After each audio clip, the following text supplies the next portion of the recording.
risen from the ashes to school the masses. Hello everyone, welcome to another edition of the Scholars of Wrestling Show. I am man behind the mic number 1, Jeff, and to my left is man behind the mic number 2, Mr. Tarek. How are we doing tonight? I'm number 2. You raise your stocks there, number 2. I wish I've seen Austin Powers close or frequent enough to really know the rest of the lines. I am really bad with my movie lines lately. It's okay. I haven't watched Austin Powers in so long. So what's my excuse then? You rich... I'm not even going to go there. Okay. One of these days I'm going to find out where you're going with that. You probably won't know. Probably won't. You would theorize. You would drink. You would make outrageous claims like you invented the question mark. Yeah, that's about as good as an answer as I'm ever going to get. But in the meantime... Riddler. There was... Huh? Question mark. Riddler. Question mark, man? Wee. Wee. Thank you. Thank you so much. I don't know. Sure, I know... I can quote Batman Forever, but I can't quote Austin Powers. Go figure, what a world. You know what? It's Jim Carrey. He's a lot more quotable than Mike Myers. You know what? Except Wayne's World. I was going to say, that's debatable. But you can say that Jim Carrey has more movies to quote than Mike Myers. Okay, that I can work with. But in the meantime, there's a lot of wrestling this week. Yeah, this is a wrestling show. What are we doing? Welcome to Scholars of Jim Carrey Quotes. Now, in all seriousness, let's just get right into it. There was a lot to talk about. No more delays. Let's start things off with our favorite segment to start podcast with. Backstage news. Indeed. Let us go peek behind the curtain and check out on a little Brian who's not here.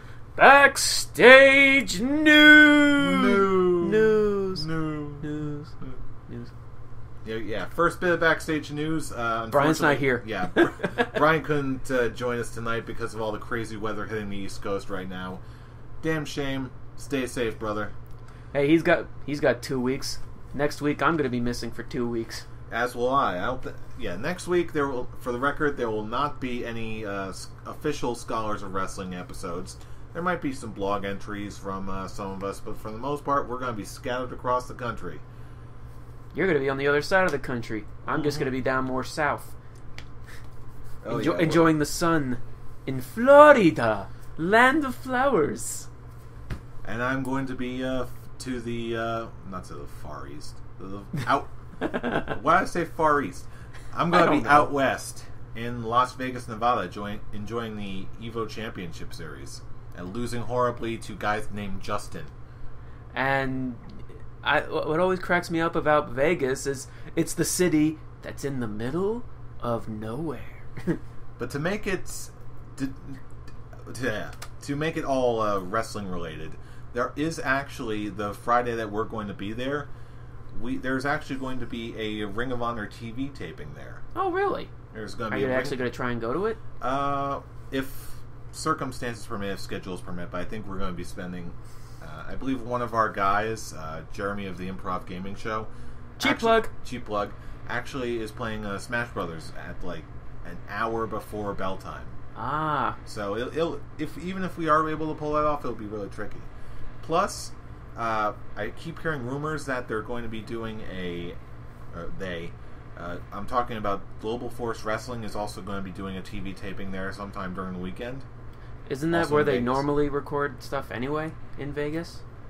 I'm not sure exactly where they're actually going to be recording. Oh, okay. At least not this time around. You know what I'm way more interested in right now? Okay. The Battle of the Announcers. Oh, I know where you're going with this. For all the crap you all, as much as you hate the current job that the announcers are doing, I know you saw this one. Mm-hmm. We're finally moving on to legit backstage news here, outside of us. It only took us 5 minutes. There you go. Leaked this week, according to someone on the Reddit subreddit R Squared Circle. Apparently, Vince McMahon's rules or memos to the announcers was leaked from about 5 years ago, 5 or 7 years ago, I believe. Yeah, I think that's right. Yeah, all of the directions, all of the rules, things to say, things not to say, were all passed along and were leaked onto Reddit this past week. I want to know how people are managing to get this type of stuff. I have absolutely no idea. They must. If I had to guess, I'd say it's all discarded memos that people just got rid of or filed away or just never really thought about until one eagle-eyed fan dug it up and published it on the Reddits. Very interesting. Very interesting sets of rules that were on this list. Right. Again, I'm not sure how many times I've said it on this show, but one of these things I would always want to do, and if I ever got a chance to go inside WWE headquarters, I would just want to be a fly on the wall on their creative department. Just not say anything, just see the process as it unfolds, see them, and just if for no other reason than just understand the mindset. And I think this was actually as good of insight as we're ever going to get to the process. At least when it comes to the commentating team. Yeah, and just as far as their overall creative concept. Mm-hmm. Like, not for nothing, they do have some pretty nice ideas as far as moving along their storytelling, wanting to push on-air talent, all that good stuff. If nothing else, it definitely serves to provide some insight as to what is actually going on behind all those talking heads. I wish I had more to say about this, really. But it's interesting to see a glimpse, as you said, just a glimpse of what these guys are being told to do, the rules that they're given. And really, it's just one sheet, correct? Actually, it was several sheets. Several sheets got leaked from... I only saw one. I've only heard about one particular sheet. But what is there any type of stuff that they had that were released? I'm just going off of memory here. One sheet, again, I'm not sure which one you saw. One sheet did a rough breakdown for new announcers, just saying what how the general dynamic between the play-by-play commentator and the color commentator is ideally supposed to work. Again, this was before three-man teams became a regular thing, so obviously it's a little bit outdated. Mm-hmm. But the remnants of the overall creative philosophy is still there. Things like you don't call them belts, you call them titles. But again, it's the little things even with the whole title verbiage. A belt, when you think of belt, it's just, a belt. If it's a title, then it's something just a teeny bit more prestigious. That kind of thing. One question. Would you consider them, would you put that in the same rank as calling it a championship belt? Not so much. But, again, for longtime wrestling fans like us, it's virtually one and the same. Mm-hmm. For a newer wrestling fan or a younger wrestling fan, it really gets across the idea of what it is supposed to be. The gold. Yes. Gold. Sorry. Plus, even just the tiny little tidbits that we aren't really privy to. One little note that really jumped to mind, for me anyway, was the fact that Vince is apparently giving directions to their people that the specific direction is don't quote verbatim from the copy that you're given, because since it sounds way too artificial and people can tell, fans can tell when you're just reading off of a card and you're not being authentic. Mm-hmm. And one good little direction, which I thought was actually pretty brilliant, is to look at the copy and then turn the page over and sort of explain it back to someone in your own words, so it automatically seems more organic. Yeah. Which is a perfect way to do it as far as I'm concerned. I think so. So, again, the effort is there, as I often suspected. It just doesn't always come across that way. That we don't always on TV? No, yeah. not at all. Maybe overproduced. Who knows how the whole process has changed? We may never know. But one thing we do know is the status of the kid that was hit with Brock Lesnar's car door. The kid's fine. Oh, yeah. Absolutely. But apparently, Brock Lesnar is so Hulk smash mighty that he rips off car doors and chucks them in the crowd, and he hits little kids. Apparently, from what I've been reading, like, they have like a video footage from a fan, and it takes a couple of viewings to really see the kid. The kid got knocked down. He got taken out by that door, but he's just like, I'm good, I'm okay. And medics coming in to check on him, and he was allowed backstage. Got a crap load of merchandise and to meet a couple of the wrestlers, or excuse me, superstars. Yeah, we gotta get this right. We gotta get this right. Mac. Oh yeah, because Vince is the McMahon. Oh. Who are we kidding? He's not gonna finance this show. Please, Vince McMahon, please give us money if you're hearing this. You most likely not. So just watch. Next week. We'll get a check from Titan Towers for $1 exactly. $1 and a picture of Vince McMahon giving us the finger. Yeah. There you go. It's like, you know what? I'm going to keep this. Oh. It's like, it's a picture of Vince McMahon flipping us off. Oh, please. With this, then all of a sudden next week you'll see Scholars of Wrestling goes off the air because we're fighting for that check and that picture for as the equivalent of the treasure of Sierra Madre. Like, I want the Vince McMahon check. No, I want the Vince McMahon check. No, it'll just be more like, go to Vince McMahon's Twitter account. Can you just take a picture and send it to me of you flipping me off? Like, no, damn it. No, damn it. Here. 5 minutes later, boom, we get it. Are you happy? Very much so. Because I could say, I had Vince McMahon flip me off through the internet. Yeah. Yeah. This is going to be another weird show, isn't it? Oh, you have no idea. It's already there. Speaking of weird and podcast-related things, apparently Stone Cold Steve Austin and Roddy Piper, they don't like each other very much right now. From what I've been reading, and it's just a rumor, is that Piper's Legends contract is basically getting tossed. They're cutting out what's the right word? Cutting ties with Roddy Piper. Yeah. And apparently his podcasting show is getting cut too. Yeah, just as a little bit of background going into this, apparently because of an impression of Stone Cold Steve Austin on Roddy Piper's podcast, there was a little bit of heat with Stone Cold Steve Austin.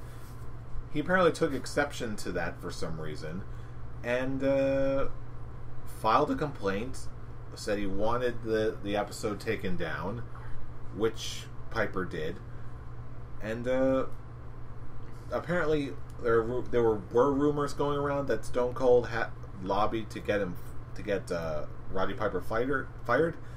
That was not the case, apparently, according to Austin. That just doesn't sound like something Austin would do. Yeah, if nothing else, I can see him calling Piper out to come on his show or something to settle some kind of score, but I don't see him going basically behind Piper's back to get his show taken off. It just doesn't sound right. Oh, yeah. I honestly don't think so. And honestly, it speaks volumes to me that for as good as Piper's Pit was, the podcast Piper's Pit, I don't think it really got all that many listens as compared to stuff like Austin's podcast, Jericho's podcast, and JR's podcast. I can be perfectly honest. I didn't even know Piper had a podcast. I know Flair has a podcast. Okay, I didn't know about Flair. I knew about Piper. I just never listened to it. From what a friend's told me, all Ric Flair's show is just him talking about the old days while he was getting drunk, getting drunk off his ass. Oh, please. Eventually, this industry is going to run out of guests. At least guys like Austin and Jericho mix it up. Like, Jericho has, musicians all the time and all that stuff. And same thing with Colt Cabana. Colt Cabana's been probably the longest-running wrestling-related podcast out there. Mm-hmm. At least it's run by a wrestler. Art of Wrestling. If you're not listening to Art of Wrestling, when you're done listening to this show, go check him out. He's great. Go check out all their shows. Stone Cold, Jericho, JR, if you're not already. Yeah, of course, we got Colt Cabana. Is there anyone else I'm missing that you think is good? Have you ever listened to Taz's podcast? No. Yeah, neither have I. I should probably give that a listen. Seems like he's doing pretty well for himself. I just don't have really the time to listen to everyone's podcast. Really. So many interviews, so many different podcasts. It's like we're swimming in this stuff. It's wild. But a very cool kind of day. So, when it comes to Stone Cold and Piper's Pit, do you really think he went out of his way? Like with all this backstage news, you think it's like a legit news, or is it just the what's the company that Piper's podcast is on? Podcast One. Podcast One. You think it's just them getting rid of Piper's Pit because it's probably just because it's not. It doesn't seem to be quite all that popular around there. Because it's like I said, I don't see Austin really going out of his way to do that. Nah. Again, that's probably just is what it is. He just got let go. Piper went out of line. He probably got drunk again. I don't know. It's Piper. And when it comes to getting released out of his Legends contract, that's just a rumor, but that's what I've read. Could it have something to do with this? You know what? I wouldn't be shocked if he managed to go as over the line to warrant that kind of repercussion. I've got to believe that, you know what? It's certainly possible. I mean, this is Roddy Piper we're talking about. I was about to say, this is Piper. Exactly. So, yeah. Man of controversy. Oh, yes. And coconuts. Coconut smash. Coconut smash. Now, we all know that there's quite a lot to watch this week in wrestling.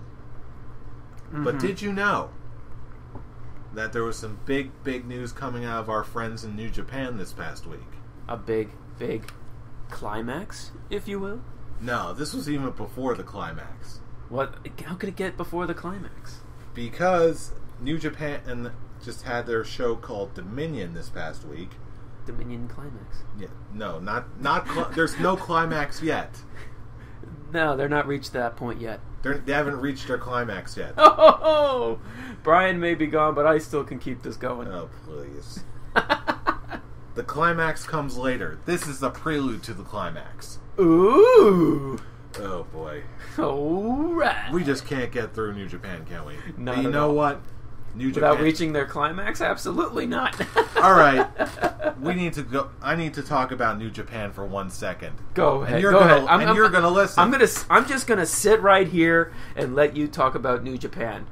Go. Okay. First off, once they got through their dark match of their giant 10-man tag match, with I'm not even going to name all their names because I only have so much. I only have so much space on my run sheet here, so that's going to get skipped. What we will get to first is the junior heavyweight tag champions. Young Bucks defended their title against Red Dragon and Trent Beretta and Rocky Romero. Mm-hmm. Their name of their tag team escapes me at the moment. Next up, we had Tetsuya Naito and Tomoaki Honma, aka the Flare Flop guy, beating the team from the Bullet Club, Bad Luck Fale and Yujiro Takahashi. Oh man! Who apparently has a new girl with him. A new new valet? Yeah, that crazy hot valet I was lusting after for weeks now. She's gone? Apparently she's gone. I have not seen the show, but they replaced her with some other girl, apparently. Oh. Yeah. Unfortunately, I have not seen her, so I don't know if this is an I was even just about to say, is this, how does she fit your taste? I don't know. I need to... Does she taste sweet and delicious? You don't know. This is in... Wait. No more... Climax. No more climax jokes. We're not at the climax yet. Okay. All right, let's calm down. Okay. But you know Trying what? to. But you know what? That... Oh, jeez. Brian isn't even here and we're already having issues. We're having issues with our climax. Okay. We've got a month of this, folks. Look forward to it. Month of climaxing? Yeah. Climax. All right. Next match, Katsuyori Shibata versus... actually beat Kazushi Sakuraba. Too many Asian names. I'm so sorry. I'm butchering these horribly. Next match, Kushida defeated Kenny Omega for the IWGP Junior Heavyweight title. That's something. Yeah. Nice. Oh, yes. I don't believe he's in the G1 Climax. No light. He hasn't reached that point yet. Oh, boy. I won't stop. Next match, for the never open-weight title, Togi Makabe defeated Tomohiro Ishii to retain his title. Which title is this? The never open-weight title. The never open-weight? Yeah. Interesting title. Yes. What are the qualifications on that belt? Anything? I suppose so. Is it I guess it's the equivalent of the X Division title, from what I gathered. Okay. Again, there's way too much of a culture gap for me to really... And I'm way too new of a fan to really appreciate what it's about. My biggest estimation is it's sort of the equivalent to the X Division title at its peak, or like the what's that one title in Ring of Honor? I think it was like the Nigel McGuinness had it for a while. I know which title you're talking about too. Someone in the comments, leave us a comment and correct our dumbasses. Okay. All right. Speaking of, we get next match. We get more Bullet Club. We have the team of Luke Gallows and Carl Anderson being the team of Matt Taven and Michael Bennett from Ring of Honor, retaining their IWGP tag titles. Mm-hmm. Next up, we have a tragedy on our hands. Oh no! The next match, Hiroshi Tanahashi defeated Toru Yano. DVD Phil lost. That's heartbreaking. Still, I was gonna have an over dramatic reaction to that, like getting up, yelling, "No! How could DVD Phil lose?" But I'm just letting it all sink in. It'll probably the overreaction will probably come later. Yeah, he was owed the win. Besides, we have plenty of time to get his win back. Come on, DVD Phil, you can do it. You can do it. You can do it, DVD Phil. Unfortunately, that tragedy is met with more tragedy. Unfortunately, Shinsuke Nakamura could not defeat Hiroki Goto to get back his Intercontinental title. What was that? Just the rematch, and then? Yeah, this was the rematch for the Intercontinental title. Well, I think we talked about it, all three of us, when we were here, saying that he's ready to reach that next step, going for the big heavyweight title. Yeah, I mean, he's been to the mountaintop before, but it's one of those cases where it's been a while. Mm-hmm. So he deserves a big gold belt. Mm-hmm. Absolutely, and a lot of people seem to agree. But the main thing I wanted to take away from this show, the really interesting part, is what happened in the main event. Oh boy, here we go. This was interesting. AJ Styles was defeated for the IWGP Heavyweight title. Oh. Okay. You want to know? Try and guess who beat him. Think of everyone, all the major stars who has not been on this show yet. I don't know. I honestly don't know. Kazuchika Okada, the Rainmaker guy. he has the belt again. Oh no! Why oh no? Oh no! You don't like the Rainmaker? I do like the Rainmaker. It's just like oh no! Oh no! Oh no! But the real kicker, and this is a whole big setup for the climax next month. Oh, here we go. Okada is going in yes. as the champion. Climax. Climax reached. Yes. Climax reached. Was that exciting? No, I'm just trying to reach more climax jokes. I'm sorry. To reach more climax jokes. I'm trying to reach the climax to our climax. The climax to your climax. Well, I'll tell you what. If you're not familiar with New Japan right now, you're probably wondering, "Hey, Scholar Jeff, you dashing rogue, what is this all about?" Well, I'll tell you what it's all about. We have actually just had announced a more detailed breakdown of what exactly is going to happen with the G1 Climax, how it's supposed to work. Okay. Because before, again, we've never we were just really making estimates. Yeah, we were just sort of trying to make guesses on how it works. Yeah. This is all our first climax. It's all strange and Sure dirty and unfamiliar to us. Oh, right. How dirty could it get? You have no idea. Quite dirty. So we're trying to figure things out. We just recently made it aware to us how exactly everything is supposed to work. And just recently, I'm not sure if it's this week or the week before, we just recently had a breakdown of how exactly it's supposed to work. Everyone is divided up into two conferences called blocks. Mm-hmm. And on opposing days, we're going to have a series of matches with people in the different blocks. Yeah. Like day 1, there are going to be people from Block A. Day 2, there's going to be people from Block B. And it just keeps going on and on, repeating itself until everyone has faced each other in their respective blocks. And let me guess, like the victors collect points? Yes, the victors collect points, and basically, the more people win, the people with the most wins in each block end up facing each other. So we do have the block breakdowns real quick.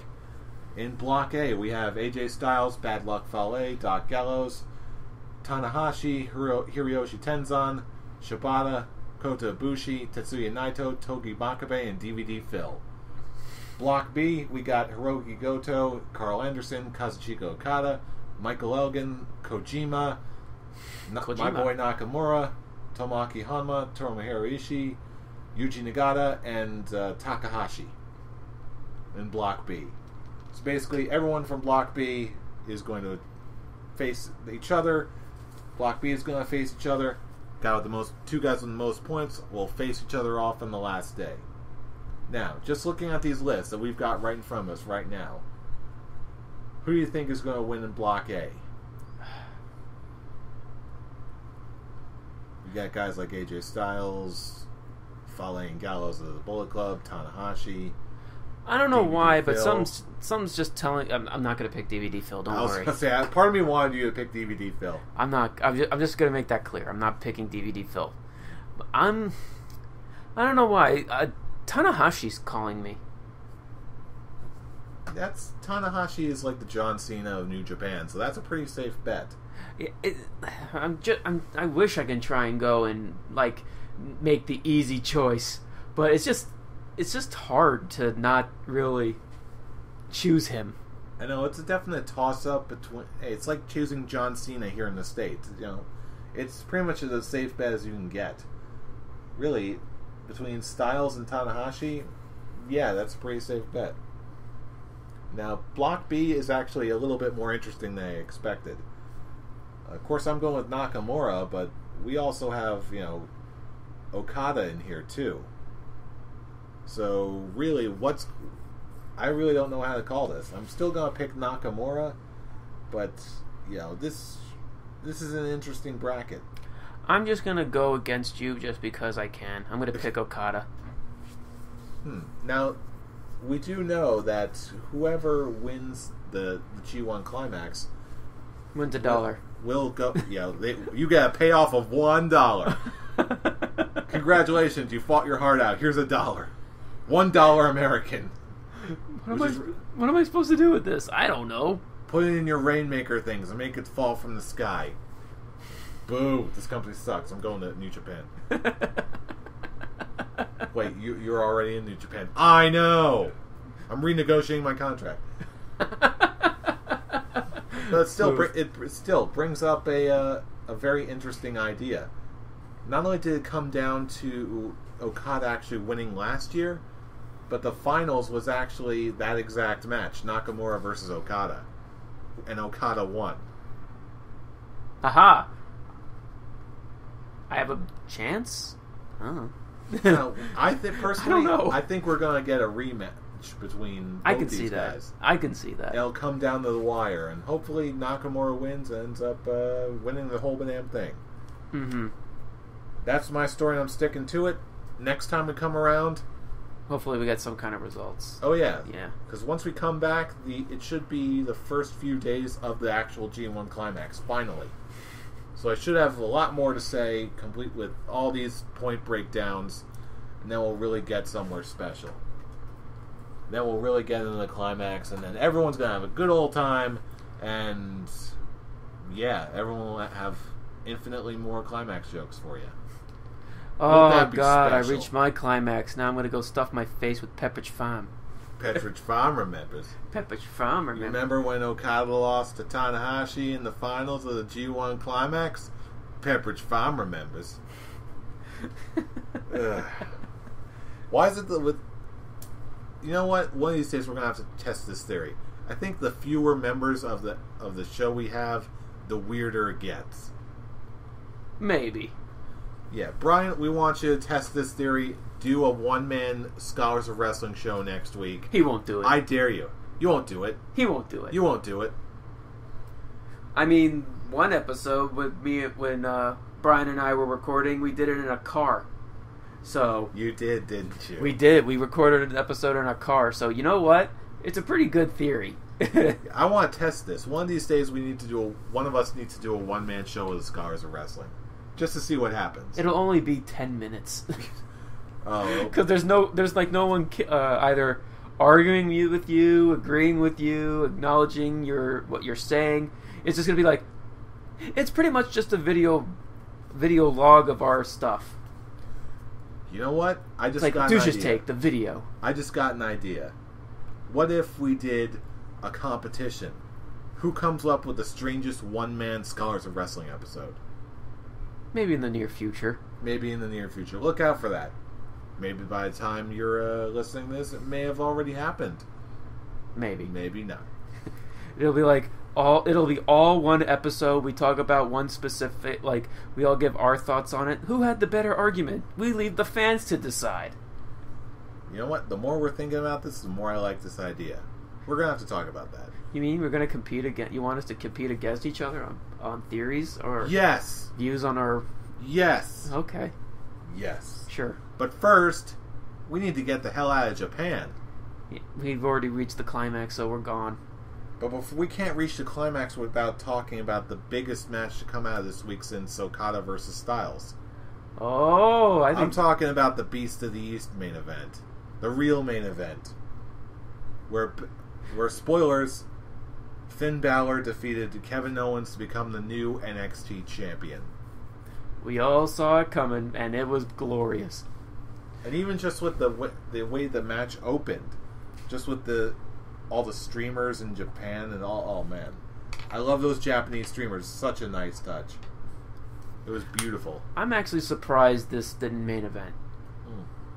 I can't, it got Cena and Ziggler versus Kane and Barrett was our... That was the weirdest thing.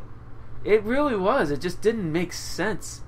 Because, they didn't really advertise it that well. Actually, did they really advertise that match? Not in the States. Not all that well. Yeah, because they were mainly focusing on the NXT title and Brock Lesnar being there. They didn't tell us who his opponent was because, it was a squash match. No, didn't they announce it was supposed to be Kofi facing Brock? I don't think they said it was going to be Kofi. They just said it. Brock Lesnar is going to be in action. Yeah, I think they announced it. They just didn't really publicize it all that much because it's Kofi. It's actually funny. The only real result that I got, the prediction that I got wrong, was Jericho and Neville. Yeah, that one was a little surprising. I didn't expect Jericho to go over. I didn't expect that either. I was actually like, really? I hope this doesn't I hope this isn't what was it? Money in the Bank all over again for me. Yeah, really. That was you. Ugh. That was you. All right. But yeah, Beast in the East. It was a damn good match. A damn good match. By the time the match was over, Finn Balor looked like a burn victim because of how his makeup was running. It was like, oh my god, it's just completely running down. His forehead, and half of his, a good chunk of his face was still covered in face paint. His body was just looked like it was melting. Yeah, it was pretty crazy looking. I didn't actually catch the match right when it started. I caught it right in the middle. Mm-hmm. And seriously, I was like, did he just stumble into some sort of crazy Japanese death match? And that's not actually his makeup. He's just he's just wrestling with 3rd degree burns right now. Oh, God. Oh man, it was so crazy to see. But some of the victory shots they got of him afterward, they look absolutely incredible. I just love his pictures of him backstage looking pretty badass. Oh, He's just like, that's right, I'm the champ.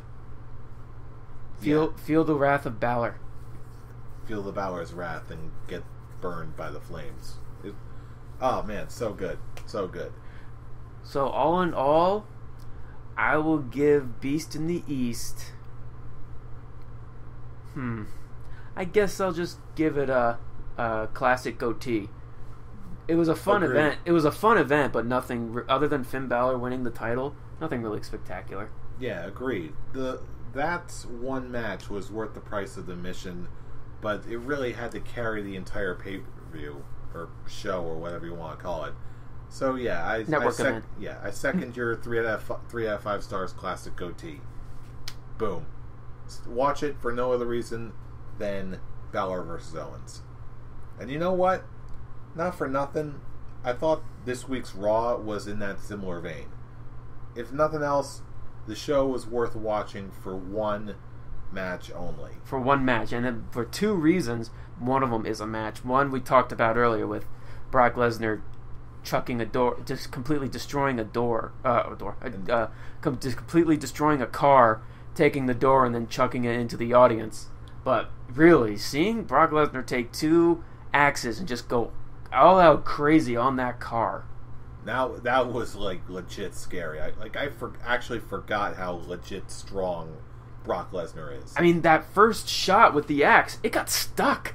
Yeah. Like, it looked, probably someone off camera had to rip it out because when Brock Lesnar came back, it was on the ground. But, like, my God, he went to town with that thing. And with Seth Rollins and J&J Security holding axe handles. Yeah, what was up with the axe handle thing? Did that just, like, phase out for, like, a minute and they never... Or did they just never explain the axe handles? They never explained it. It was just, hey, we just got big wooden sticks. And we're gonna... Like, yeah, we're going to take down Brock Lesnar, man. We're going to call out Brock Lesnar with the big equalizers. Axe handles with no heads. What? Where did you get those? They were just walking... to the ring with them. They were shown backstage, like, walking to the main entrance, and they just had it in their hands. They didn't show when they got them. They just had them. They just walked by the Acme prop department, and they were like, hey... Here's some unfinished axes. Go to town. It was very bizarre weird. Thing. And then when you just have Brock Lesnar pull out not 1, but 2 axes, I was like, he's a lumberjack and he's okay. He sleeps all night and he works all day. He cut down the car. He ate his lunch. He broke Jimmy Noble's arm. Broke Jimmy Noble's arm. That was actually way better than I thought it would be. But hey, you want to talk about way better than you thought it'd be? Let's talk about Cesaro versus Cena 2. Okay. That was just trumping everything that they did before. I am going to say this right now. I remember at, let's see, what was the first Kevin Owens John Cena match? Which event was it? Oh, brother. Payback? I want to say yes. Okay, well... Cena Owens won. How Brian and I were saying that it's going to take a big match to top this as the top candidate for match of the year for us. I just watched it multiple times, coming from Raw with Cesaro Cena 2. Mm-hmm. These guys pretty much are made to wrestle each other. Oh yes. From an angry Owens coming out saying he wants to challenge Cena for the U.S. title since he just lost the NXT title. Mm-hmm. Cesaro coming out and really did put Owens down. And he just goes like, you know what? I'm going to have my moment. You're going to go back. You're just going to go back and deal with it. Owens kind of just left. He was like, okay. Okay. But we were all just like, why would he just leave? But it was actually very calculating, and I applaud him for that. Mm. And it just led to 30 minutes of just pure awesome. This match was just beautiful. Storytelling, wrestling, oh my God. It was just, I was hooked. I was hooked. I couldn't keep my eyes off the screen. I didn't want it to end. I knew what the result... We all knew what the result was going to be. But my God, they really did make it look like that Cesaro really had a chance. Oh, yeah, he absolutely did. He looked like $1 million. Going through commercial break after commercial break, and I was like, oh, man. And then going through kick out after kick out. Oh, so good. This was, I can say, a WrestleMania match for free. It absolutely was. And I've got to believe it's by design. And I said, this is my match of the year. Hands down. It's going to take something huge to take this one. It took down Owens versus Cena. It's going to take something big to take down Cesaro versus Cena. Oh, and yeah. I think it really is safe to say, I think John Cena is going to get Wrestler of the Year. I'll tell you what, after the year he's had and the matches he's had, at least after WrestleMania when he won the title. He definitely deserves some sort of kudos for all the extra effort he's putting in this year. I can't think of one U.S. title open challenge where it was actually bad. Oh no, even right from the get-go, it was... Except all of those matches were really, really good, and they're becoming like a reason for me to actually stay invested in Raw. I love the U.S. title open challenge. I am a huge fan of it. The only real flaw that came out of Cena's title run, or at least for this year, Cena's year, is his feud with Rusev, which actually I didn't like. Yeah. I thought it was good at first. It started off and it kind of devalued Rusev, which we were all afraid of. I didn't think it really devalued Rusev. I think so. I mean, still, if it was with anybody else, then yeah, maybe. But it's also against John Cena. And until that point, no one ever got victories or even held their own against John Cena. And when someone did, it was a huge, huge deal. Which is why Kevin Owens and Cena won was that. It was one beautiful storytelling match.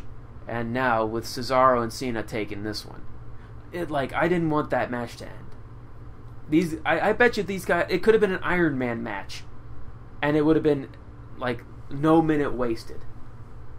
That is one thing I'd love to see with this new crop of talent that's getting chances and it's just coming up now. I can actually see someone doing that, whether it's Cena, whether it's somebody. Because I've got to believe Cena's got some relatively decent conditioning where he could go for an hour straight. Mm-hmm. And we've talked about this on the show. Cesaro can now be added to the list of the small list of superstars that kicked out of the AA. Mm-hmm. And who would have loved to have seen a super neutralizer off the top turnbuckle? Oh, that'd be spectacular. It'll probably kill the guy, which is probably the smart idea, but it would have been a very interesting spot. Now, one last question I've got for you. If/when Kevin Owens beats John Cena for the U.S. Championship, do you think the U.S. Championship Open Challenges will continue? No. I do not think so. Yeah, normally I would think not, but again, I can't see the individual ratings breakdowns hour by hour, but I've got to believe that when you hype up a U.S. title open challenge, they seem pretty popular. It was a John Cena U.S. Open Challenge. Mm-hmm. That's the difference. I don't see Kevin Owens doing that. Yeah, I don't either. I'm thinking more in terms of corporate and what they might want to do. Keep the open challenge going. It's a winner, damn it.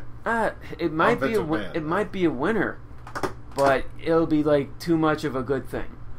Or better yet, have Owens tease doing the open challenge, but he just doesn't. That gets him more heat. That's what he did do that with the NXT title.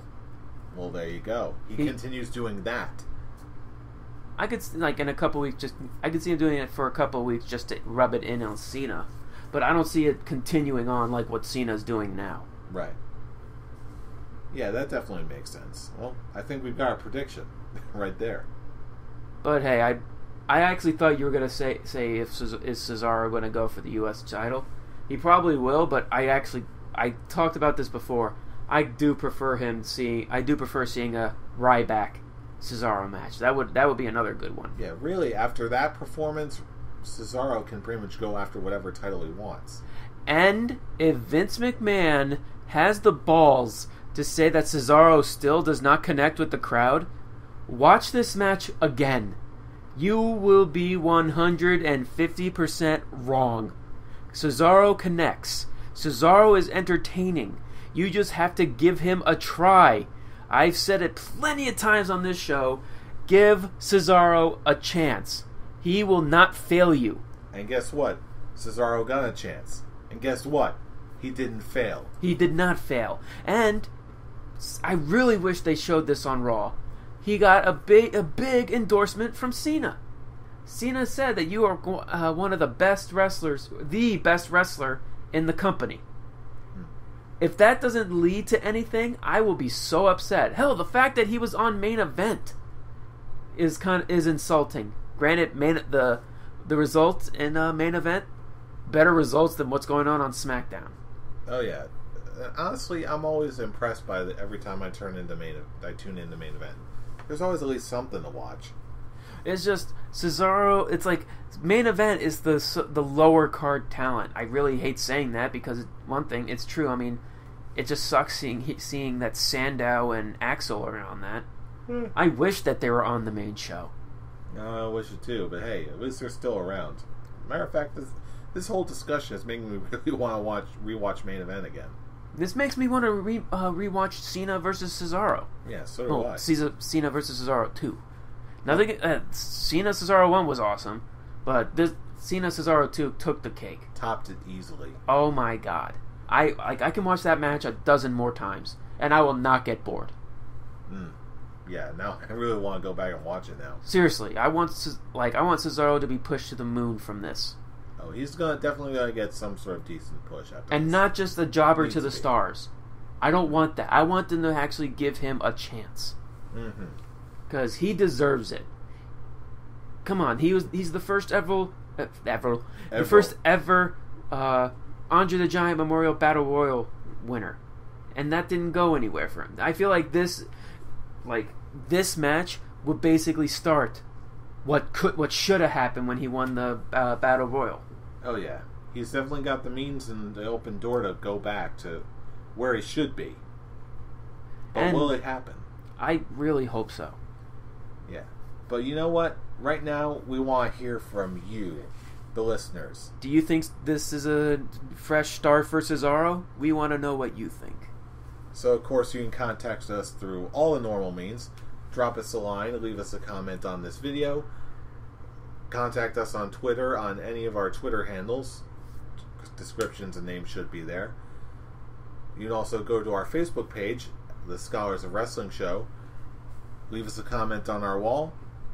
Like us on our Facebook page, like this video. Subscribe to our channel if you want to hear more. And what else am I missing? We need more Cesaro. Yeah, we need more Cesaro. Follow Cesaro on Twitter after you follow us on Twitter. Hashtag push Cesaro. Hashtag push Cesaro. Get it trending on Monday, damn it. Yeah, that's it. Really, that's nothing more else we can say to that. Pretty much, yeah. So, Fool, any parting words before we go? Hashtag push Cesaro. That's all I got to say. Hashtag push Cesaro. Look for blogs for us. In any case, we'll see you in 2 weeks for the G1 Climax. Oh, I reached my climax. Yeah, so that's all we got. You know Cena who we Cesaro are. made me reach my climax. Oh! I can't beat that one. You know who we are. You know what we just did. We're the Scholars of Wrestling. Shut up. And you have just been schooled. You're welcome. No more climax jokes for 2 weeks, please. Okay.